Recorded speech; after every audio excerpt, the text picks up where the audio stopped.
형사 얘기 나오니까 이변님 되게 신나셨어요. 보통 사무실이 형사 사건이 많진 않거든요. 근데 저희 사무실이 민사 사건, 가사 사건, 행정 사건 다 하긴 하는데 형사 사건이 좀 많아서.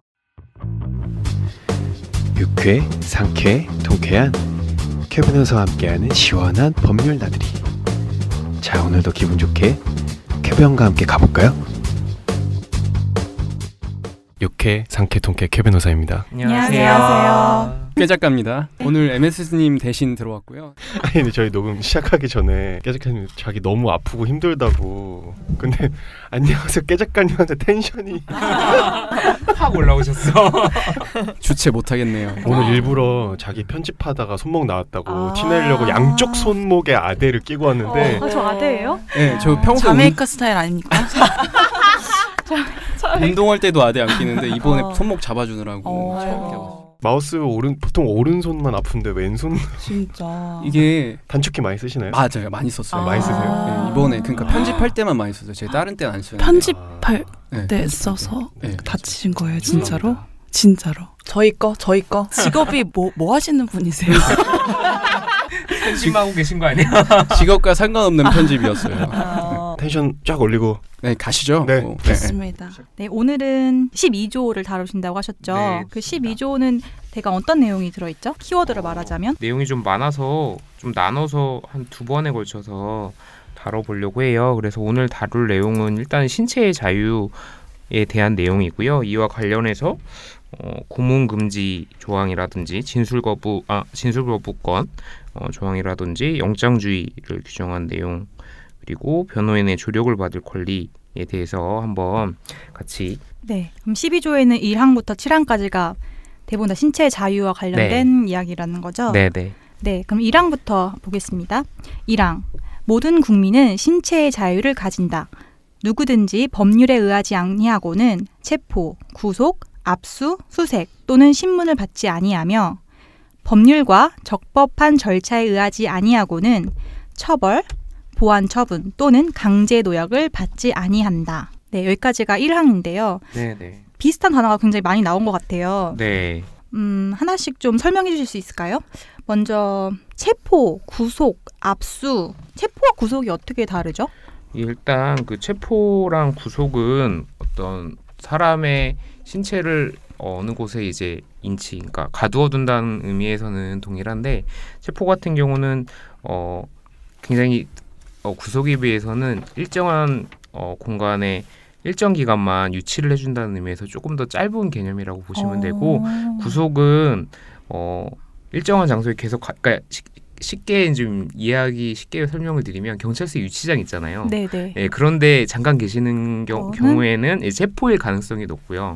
네, 근데 이제 그걸 지나서 이제 우리 쉽게 말해서 구속영장을 발부한다고 하잖아요. 네. 그거는 이제 장기간 좀 사람을 가두어둘 때는 영장이 있어야 돼요. 네, 그런 의미에서 조금 어떤 일정한 예를 쉽게 언론에 많이 나오는 곳은 이제 구치소라는 곳이 있죠. 네. 예, 그런 곳에 사람을 장기간 이렇게 가둬두는 개념을 이제 구속이라고 보시면 돼요.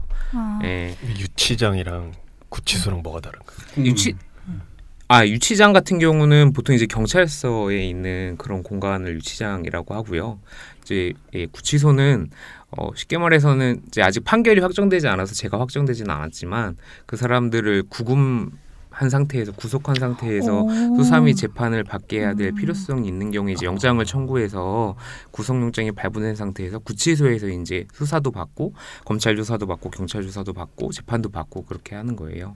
그럼 유치장은 저희 경찰서마다 있는데, 그러면은 구치소는 경찰서를 떠나서 분리 독립된 다른 공간에 있는 거죠. 예를 들자면 뭐 어떤 게 있어요? 무슨 구치소가? 그러니까 서울구치소가 의왕이 서울구치소 계시잖아요. 태극기 앞에 성적이랑 흔들고 계시잖아요.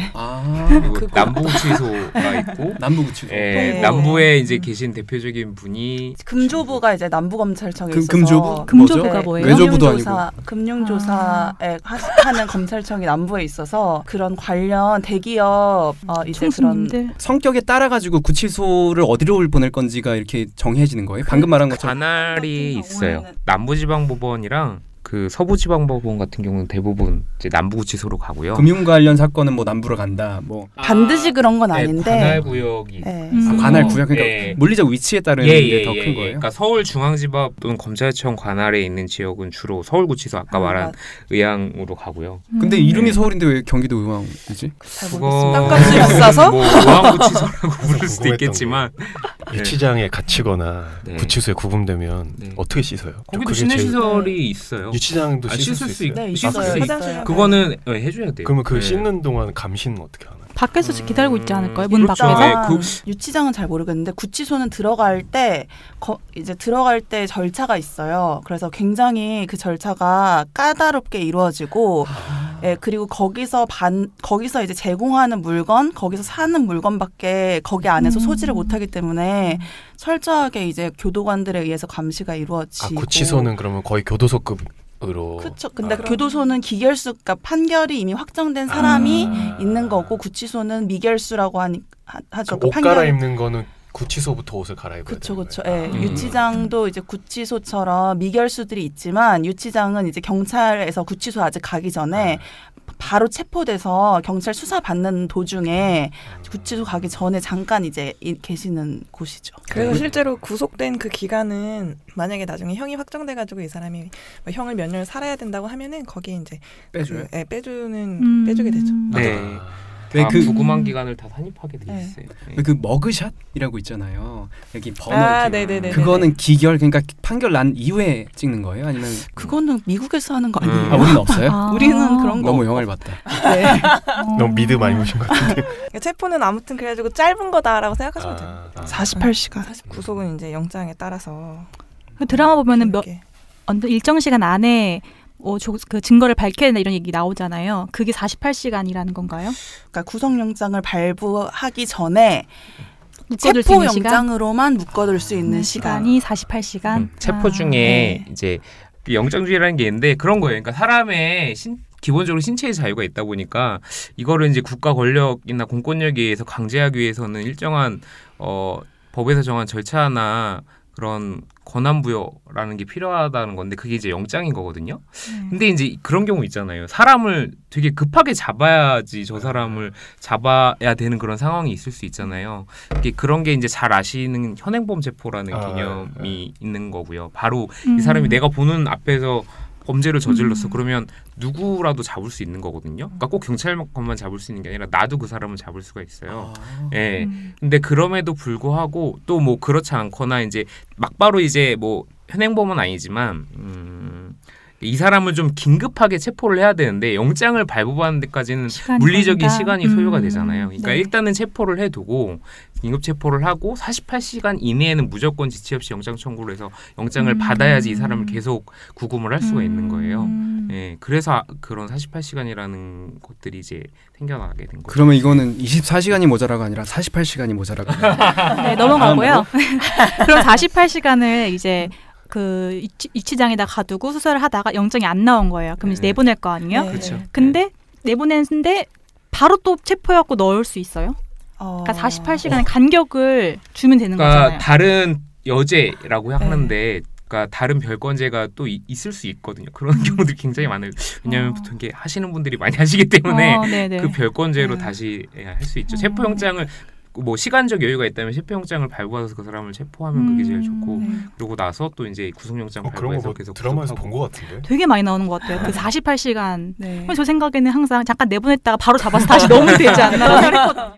체포영장과 구속영장이라는 게 의미는 그거예요. 구속영장은 체포영장보다 더 오랜 기간, 물론 구속도 구속기간이 있지만 더 오랜 기간 구속을 할 수 있는 건데 이제 그때는 법원의 판단을 받아서 구속을 할 수 있다는 거예요. 근데 체포는 검사가 체포영장을 발부할 수 있는 거거든요. 근데 구속영장은 이제 이따 나오겠지만 영장실질심사라고 해서 판사가 그 구속의 적법성에 대해서 판단을 하게 되기 때문에 이제 오랫동안 사람을 무죄 추정의 원칙에도 불구하고 신체의 자유를 좀 제한할 수 있는 그런 국가 권력으로 작용할 수 있게 되는 겁니다.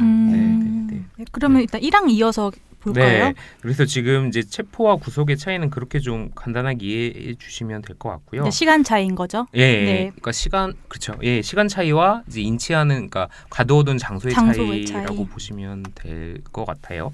그리고 그다음 이제 압수랑 수색의 개념에 대해서 좀 말씀을 드리면, 근데 이건 이제 이 단어를 들으시면 조금 감은 오실 거예요. 네. 수색이라는 거 말 그대로 어떤 이게 범죄 혐의가 있어서 뒤지는 거거든요. 네. 예, 어떤 증거물 같은 걸 찾기 위해서 조금 뒤지는 그런 걸 이제 수색이라고 생각을 하시면 되고, 이제 뭐 사람에 대한 신체에 대한 수색일 수도 있고 장소에 대한 수색일 수도 있겠죠. 그리고 압수는 어떤 범죄에 가져가는 거.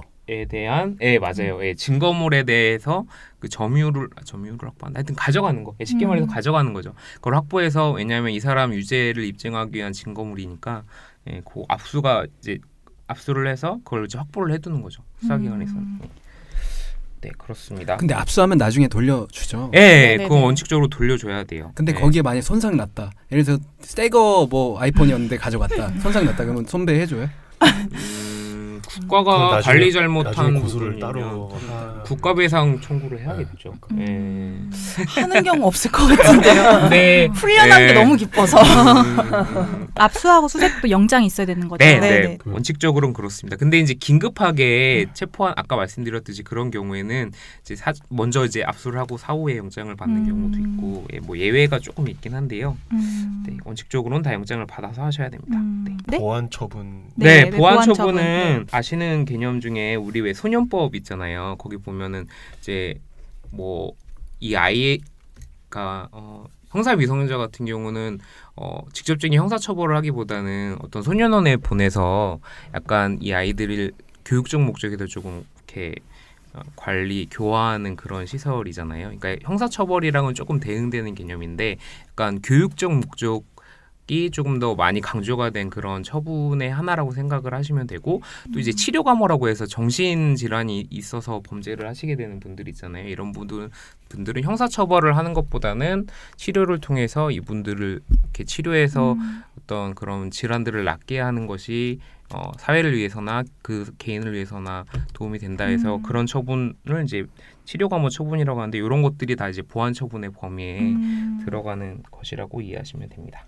그러면 처벌은 교도소에 가는 거고, 보안 처분은 방금 말씀하시는 것처럼 치료감호소나 이제 소년원 같은 것들, 아니면 뭐 소년법상 처분도 되게 다양하긴 해요. 어떤 위탁 시설에 보내는 경우도 있고, 꼭 소년원이 아니라 아니면 뭐 그냥 가정 위탁을 하는 경우도 있고. 그래요? 그러니까 본인 가정에서 위탁을 하고 뭐 교육을 받게 하고 뭐 이런 처분도 있고. 처벌이 교도소를 가는 거라기보다는 처벌은 이제 종류가 벌금도 처벌이고, 실형, 그러니까 징역형도 처벌인 거고, 그렇죠. 네네. 여러 가지 형태가 있어요. 네네네. 일단 형사처벌 말씀드렸듯이 그 지금 김변님이 말씀해주신, 이변님이 말씀해주신 그게 이제 형사상 처벌인데, 그러한 처벌뿐만 아니라 우리 쉽게 말해서 경범죄 처벌 이런 것도 다 처벌의 영역에 포함되고, 뭐 질서벌 그런 게 이제 질서벌인데, 그런 것들도 다 처벌의 영역에 포함되는, 사람의 신체의 자유를 제약하는 부분들에 대해서 이제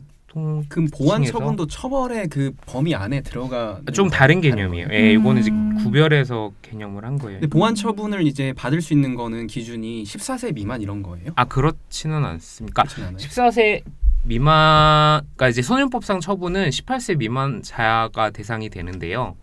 18세까지죠. 18세까지가 대상이 되는데, 형사 미성년자 같은 경우는 그런 거예요. 이제 14세 이상인 자는 형사 처벌의 대상이 되기도 하지만 중복해서 보안 처분, 그러니까 소년법 적용이 되기도 해서 선택을 할 수가 있어요. 이 사람은 진짜 청소년을 진짜 형사 처벌을 할 수도 있고, 아니면 보안 처분을 해서 몇 호 처분 붙여서 소년에 보내기도 하고, 이렇게 하는 겁니다. 그러니까 별도 법에 다 요건들이 있어요. 그러니까 치료감호도 아까 말씀드렸듯이 이제 우리 쉽게 말해서 뭐 심신상실, 심신미약 이런 주장한다 하잖아요, 재판에서. 그런 것들이 그 치료감호소 가서 검사를 하는 과정이 있어요. 그래서 그게 인정이 돼야 뭐 치료감호 처분. 근데 제가 이제 뭐 아직 뭐 많이 되진 않았지만 변호사 생활한지 아직까지는 치료감호 처분은 그러니까 굉장히 적극적으로 하는 걸 못 봤어요. 그러니까 검사가 이걸 하거든요. 청구를 해야 되거든요. 근데 저는 아직 한 번도 못 봤어요. 저도 진짜요? 이게 일단 좀 현실적인 문제인데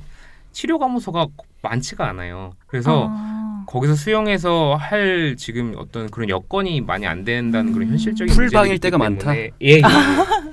그래서 정말 이제 너무 근데 전 이게 좀 개선이 많이 돼야 된다고 생각을 하는데 사실 이게 범죄 같은 것들이 개인의 정신질환이나 이런 데서 이루어지는 경우도 굉장히 많거든요. 근데 사실 물론 그 사람이 잘못한 거에 대해서 잘못했으니까 뭐 수감돼서 벌을 받고 몇 년 살다 나오는 게 의미가 있을 수도 있지만 그것보다는 사실 이 사람이 병이 나아져야 이게 똑같은 짓을 안 하는 거잖아요. 개선을 하는 게 중요하죠. 근데 그것에 대해서 아직은 좀 시설이나 정부에서도 여건이나 이런 것들에 대해서 적극적이지 않은 것 같아요. 점점 심신미약에 대해서 여론이 안 좋아지고 있어요. 맞아요. 저는 되게 자주 있는 줄 알았어요. 그러니까 여론이 안 좋아지는 게 저는 그게 이제 정부가 적극적으로 안 해서 저는 더 그렇다고 생각을 하거든요. 이게 좀 적극적으로 좀 보안 처분하고 이제 치료감호 처분도 하고 이래서 이 사람들을 좀 나아지게 해서 다음에 나와서는 안 그러게 해야 되는데 이게 쉽지가 않은 것 같더라고요. 일단은 심신미약이나 심신상실의 경우를 인정받는 것 자체가 매우 힘들죠. 네, 판결에서 인정받는 것 자체가 되게 힘들어요. 근데 인정받는 경우는 정말로 그런 사람만 인정받거든요. 근데 이제 방금 황변님 말씀하신 맥락은 그런 것 같아요. 지금 이번에 그 의사 정신과 의사분 돌아가셨잖아요.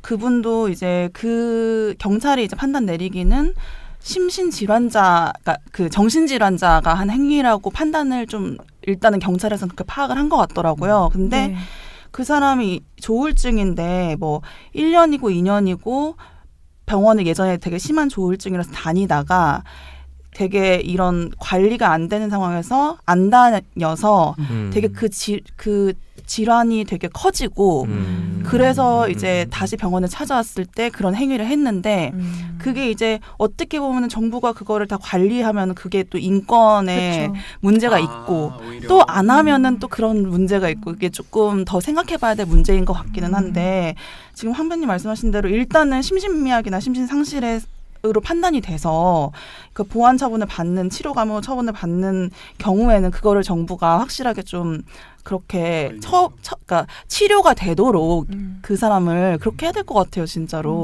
다음에 따로 주제를 정해서 심도 있게 네, 이거 예. 그래야 될 것 비용이 만만치 않을 것 같긴 해요. 그걸 검사하고 치료하는 게. 아까 뭐 이변님이 말씀해주신 그 의사분 얘기가 했는데 너무 안타깝더라고요. 근데 그분이 정말 되게 정말 그냥 그런 평범한 분이 아니라 되게 사명감을 가지고 해오셨던 분이더라고요. 그래서 미담이 많이 들려오더라고요. 그 순간에도 사실 되게 본인이 혼자서 이렇게 숨어서 안 나올 수 있었는데 다른 사람들 대피시키려고 나왔어요. 피하라고 그러다가 본인은 못 피하고 이렇게 당하신 거라고. 근데 그런 거 들으면은 그냥 개인적인 생각이지만 차에서 들었거든 뉴스를. 왜 이렇게 좋은 사람들은 일찍 죽을까 이런 생각 막 들면서 너무 안타깝더라고요. 깨 작가님 오래 사십시오. 그러면 그 논리라면 오래 살 수밖에 없는 사람이네. 그러면은 그 보호 처분을 받게 되면 보호 감호를 받게 되면 그 보완처럼 받게 돼서 치료가 끝나면 이제는 제대로 된 벌을 그러니까 징역형을 살게 되는 건가요? 그러니까 예를 들어서 심신미약이거나 그거를 부과할 수 있어요. 병가에서 하고 받게 할 수 있어요. 그거는. 그러니까 사실 그 대중들이 이제 심신미약에 대해서 부정적인 여론을 갖게 되는 이유는 이제 그들이 그러한 이유로 이제 벌을 덜 받게 될까봐 그런 건데 치료를 받고서 벌을 받으면 사실 뭐 상관없지 않은 건가라는 생각이 들어서요. 그렇죠. 뭐 어쨌든 대가를 치러야 되니까. 근데 이제 아까도 이변님이 잠깐 말씀해 주셨듯이 우리가 생각하는 것처럼 심신미약이나 심신상실이 쉽게 인정이 안 돼요. 진짜 안 돼요. 오히려 배신죄가 적용됩니다. 주장은. 근데 그럴 것 같아요. 그게 왜냐하면 특정하기 어려우니까. 그러니까 이제 원칙적으로는 다 치료감호소 보내서 검사를 해야 돼요. 정신감정을 해서 인정이 돼야 되는데 쉽지가 않고. 근데 그러니까 이게 다 그 음주운전에 의한 심신미약, 그러니까 음주운전뿐만 아니라 음주는 그 조도순 사건도 아니 음주 안 돼요? 그러니까 거의 안 되는데 저희가 사회적으로 파장이 큰 굵직굵직한 사건들이 심신미약으로 흉악범들이 감형을 받은 사례들이 많기 때문에 저희가 그렇게 생각할 수밖에 없으니까. 각인된 사건들이 그거네. 각인된 사건들이. 기본적으로 형사 책임을 묻는 데 있어서 이 사람이 형사 책임을 질 수 있는 능력이 있는지를 보는 거거든요.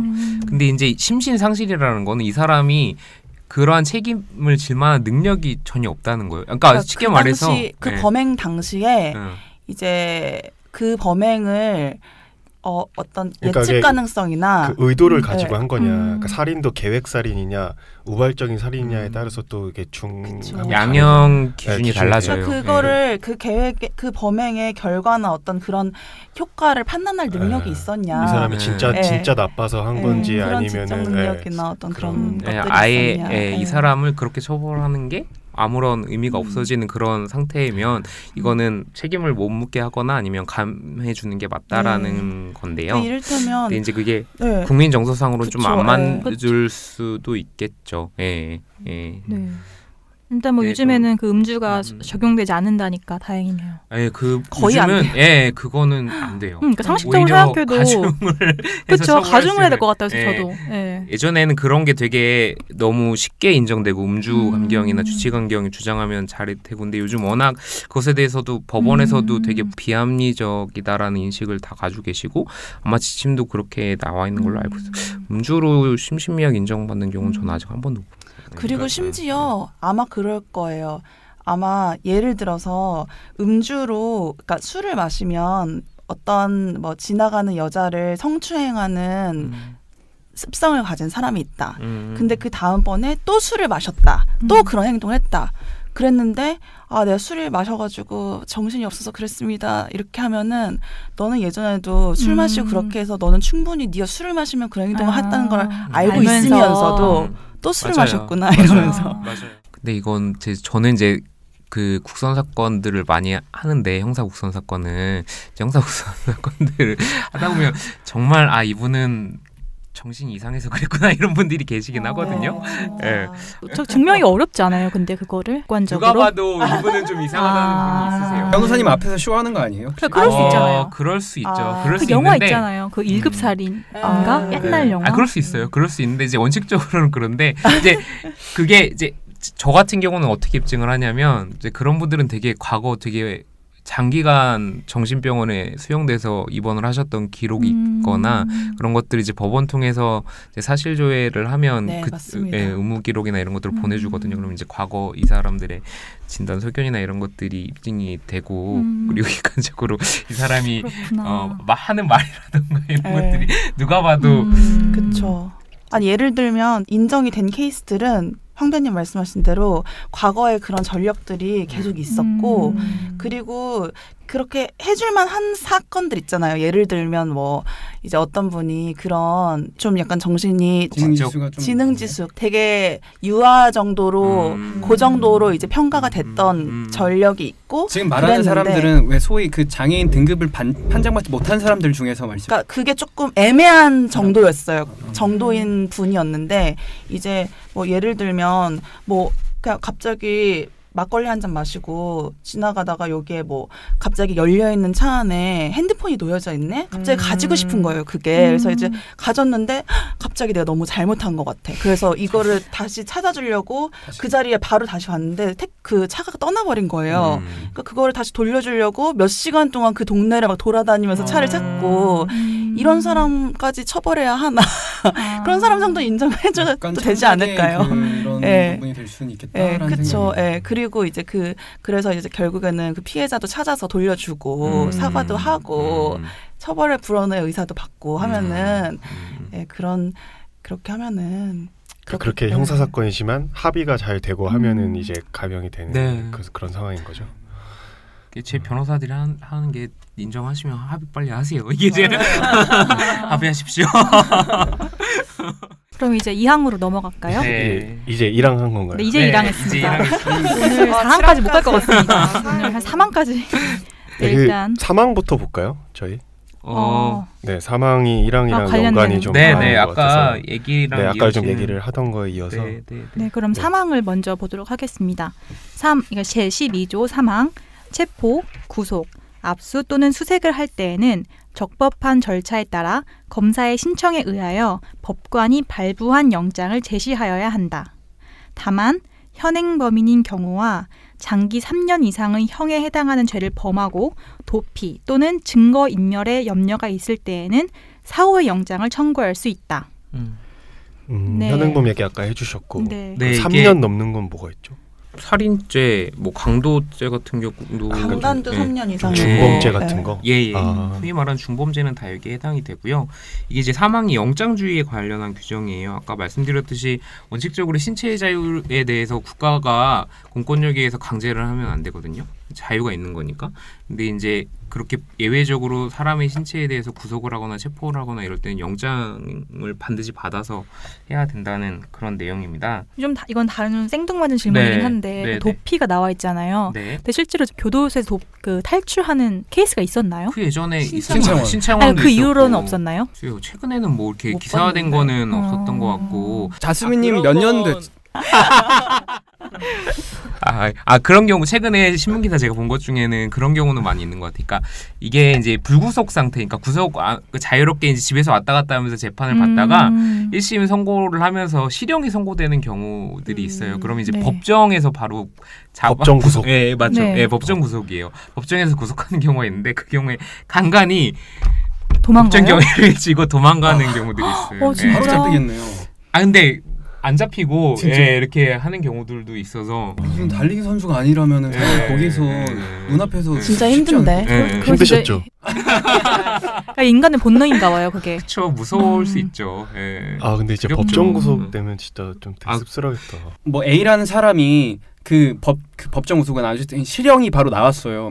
그러면은 건에 따라서 너는 말미를 뭐 이틀 줄게, 이틀 뒤에 구속. 이렇게 할 수도 있고 바로 구속할 수도 있고. 상식적으로는 그럴 것 같아요. 징역이 나오면 일단 구치소로 가야 되지 않을까요? 지금 만약에 그러면은 그렇게 안 한다면은 2주가 예를 들어서 그 항소할 수 있는 기간이라고 친다면은 그러면 2주가 7일이면은 정확히 7일이면은 그 기간 동안 이 사람이 도망갈 수도 있고 물론 항소를 할 수도 있고 항소를 안 하면은 그냥 순순히 이렇게 나와서 구속돼야 되는. 불구속 상태로 재판을 받다가 선고가 실형이 나오면 그 자리에서 법정 구속돼요, 그냥.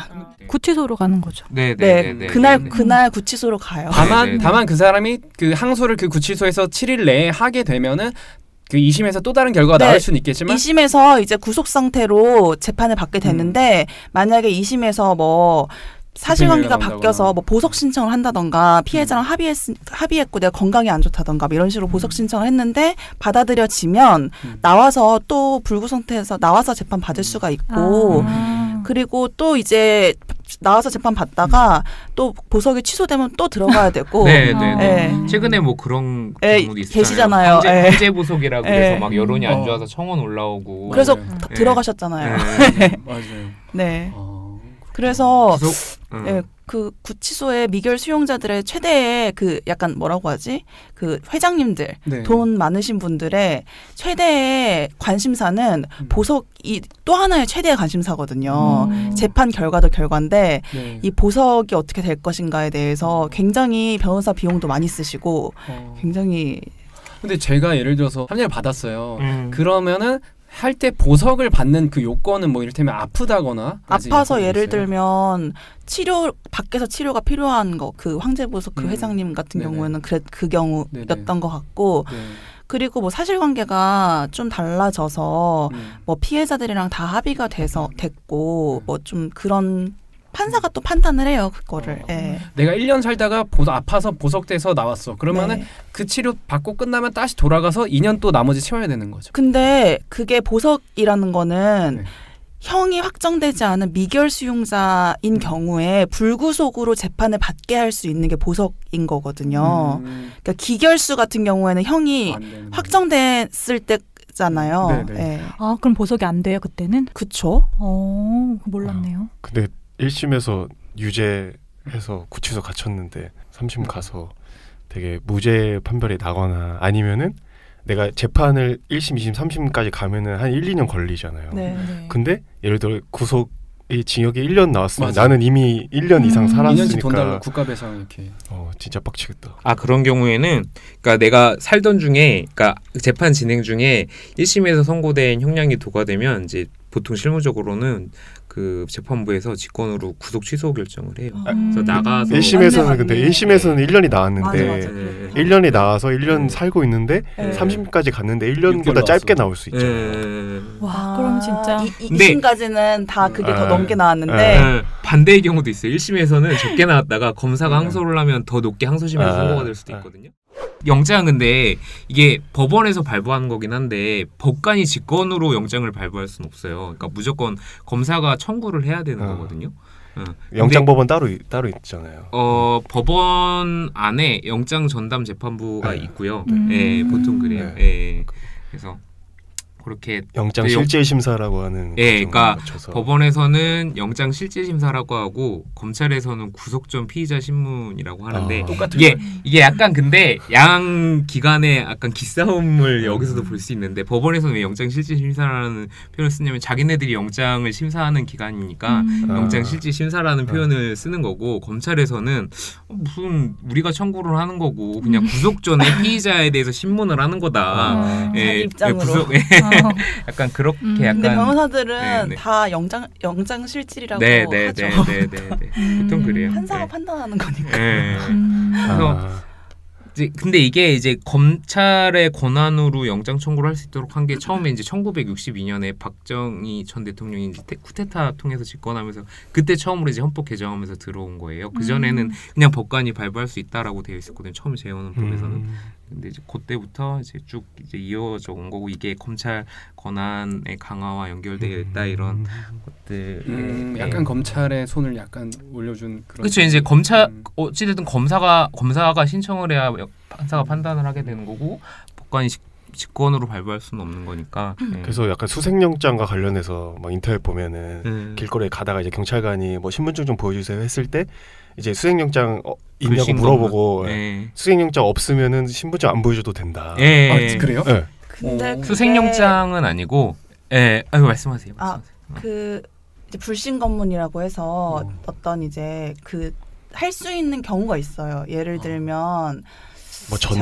용의자가 뭐 이런 기억이 잘 안 나긴 하는데 뭐 예를 들면 그 경찰관이 얘가 뭐 흉기를 소지하고 있는 거를 봤다. 아니 의심이가. 뭔가 그래서 그거를 뭔가 휘두를 것 같은 그런 어떤 액션을 취했다. 예상된다. 그때는 이제 수색을 할 수 있고 약간 좀 그런 준현행범 같은 걸로 그런 느낌으로 그런 거 말고 그러면은 그 영화 같은데 보면은 이제 용의자가 도피할 때 차로에서 다 막아놓고 수색하잖아요. 차 보고. 근데 만약에 저 같은 경우 용의자가 아니면 사실 굉장히 불쾌할 수 있는 거잖아요. 막 차 다 열어보고 막 하면은. 근데 그런 것도 그럼 수색영장이 그거는 있어야겠죠? 있어야 돼요. 공식적으로 있어야 돼. 그러니까 그럼 그 차 타고 가고 있는.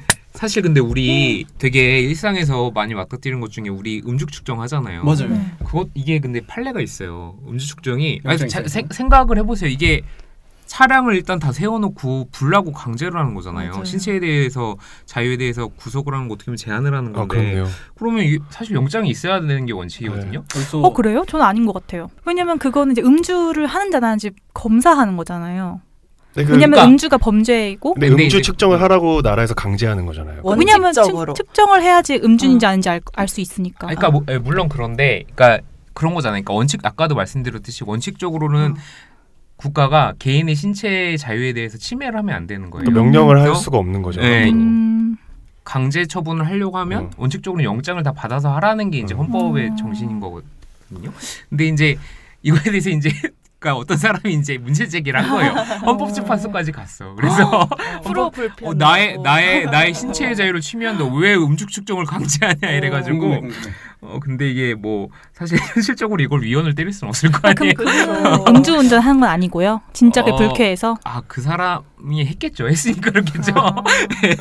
모르겠어요. 안 했을 수도 있어요. 당사자가 뭐 어떠인지는 제가 아직 그것까지는 확인을 못했는데 하여튼 결론은 어떻게 됐어요? 결론은 그래서 합헌이 났는데 이유가 이게 음주 측정은 어찌 됐든 본인이 협조를 해서 자발적이라고 볼 수는 어렵겠지만 협조를 해서 이루어지는 거기 때문에 이게 이제 영장주의 위반은 아니다 이렇게 판단을 한 거예요. 근데 사실 이거 음주 측정 거부하면 처벌되거든요. 도로교통법 규정이 있어요. 세다.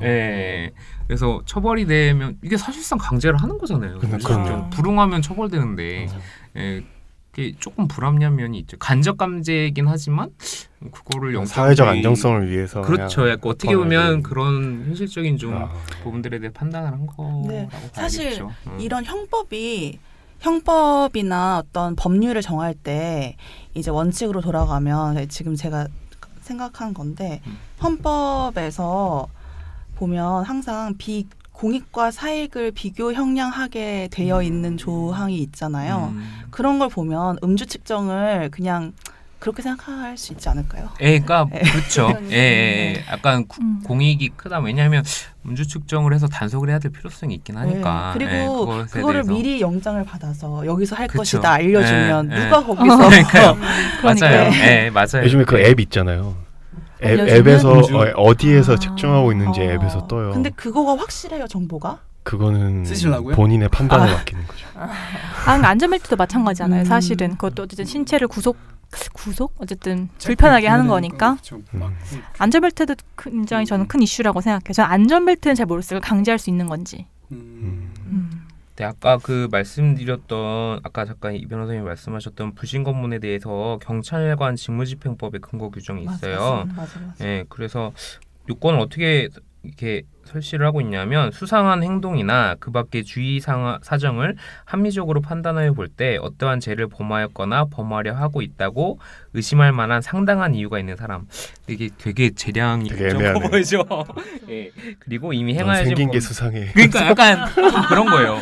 근데 이제 원칙적으로 아까 말씀드렸듯이 불신검문은 강제 처분이 아니기 때문에 원칙적으로 우리가 응할 의무는 없어요. 근데 이거 응하지 않으면 약간 준현행범으로 더 곤란한 일을. 곤란해질 수 있는 부분이 있기 때문에 이제 대신 근데 이 불신검문을 할 때도 그 경찰관이 지켜야 되는 절차는 있어요. 자기 신분증을 반드시 맞습니다. 제시를 하고 자기 직위와 경찰입니다, 이렇게. 소속을 얘기를 한 상태에서 해야 되고 그걸 안 하면 안 한 상태에서 불신검문을 해서 이 사람을 체포해서 조사를 받게 한 거는 재판을 가져갈 때 증거로 쓰일 수가 없어요. 증거 능력을 부인할 수가 있어요. 왜냐하면 이제 형사 절차 같은 경우는 굉장히 절차적인 것들이 굉장히 중요하거든요. 이 절차를 꼭 지켜야 한다는 거예요. 왜냐하면 이 형사 절차는 신체의 자유에 대해서 제한하고 침해를 하는 규정이다 보니까 이 절차를 지키지 않아서 획득한 증거는 이 사람이 유죄 입증의 증거로 사용해서는 안 된다라는 거거든요. 그래서 근데 저는 그 이제 음주 측정을 저는 일단 신체 자유를 침해하는 게 아니라고 아까 말씀드린 것처럼 생각이 드는데 그러니까 다르게 비유를 해보면 만약에 더 기술이 발전을 해서 음주를 했는지 아닌지를 불지 않고 차가 지나가면 측정할 수 있다고 생각을 할 수 있잖아요. 뭐 공개 입자로 뭐 알코올을 측정한다든지. 요즘에는 그거 만들려고 하고 있어요. 차에 그 시동이 안 걸리게. 그 공기 안에서 감지해서요. 이 사람 그거를 개발 중에 있어요. 그래서 만약에 근데 그렇게 될 경우 우리가 신체 자유를 침해한 게 아니지만 우리가 획득한 정보는 정부에서 획득한 정보 이 사람이 술을 마셨냐 안 마셨냐라는 내 신체에 관한 정보잖아요. 근데 그게 허용된다면 그걸 부는 거는 되게 부차적인 일인 것 같고 지금 정부가 하려고 하는 건 너가 네 몸에 알코올이 있는지 없는지 확인하겠다가 되는 거니까 그래서 저는 신체 자유 근데 그거는 일접하지 않은 것 같다는 생각이 들었어요.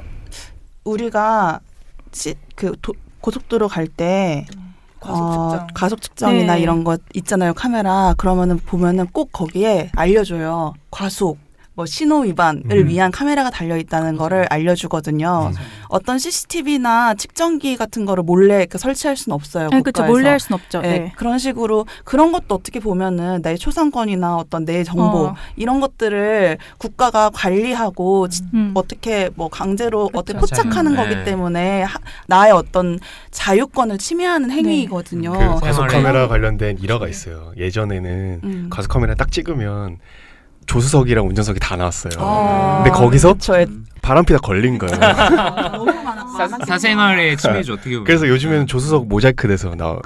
저도 방금 말씀하신 것처럼 음주운전도 과속 카메라랑 같은 차원인 것 같고 그래서 만약에 우리가 그걸 자유권을 따진다면 그건 신체의 자유가 아니라 방금 말씀하신 사생활, 어떤 우리의 자유, 내 신체의 비밀을 내가 갖고 있을 수 있는 이런 다른 차원의 문제인 것 같다는 생각이 들었어요. 그런 해석도 있는 걸로 알고 있어요. 이게 그러니까 단순히 이 영역은 신체의 자유의 영역이 아니라 내가 자유롭게 행동할 수 있는 자유, 그러니까 일반적 행동 자유권이라고 하는데 그 권리에 대한 어떤 제한에 해당하지 신체의 자유에 대한 침해는 아니다 이렇게 보는 것도 근데 있어요. 음주운전하고 관련된 거는 그러니까 술을 먹고 운전을 하려는 사람의 자유보다는 그 사람으로 인해서 다른 사람들의 피해를 입을 다른 사람들의 자유를 침해할 가능성이 훨씬 높기 때문에 그거는 비교할 수 있는 게 아닌 것 같고요. 그리고 음주운전 일단 첫 번째로 음주 측정할 때 불어야 되잖아요.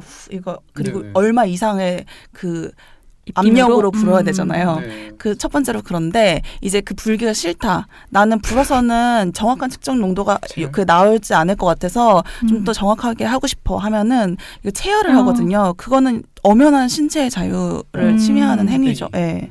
동의를 받아야 돼요. 네, 반드시 동의 없이 하면 그것도 유법수집 증거여서 재판에서 쓸 수가 없어요.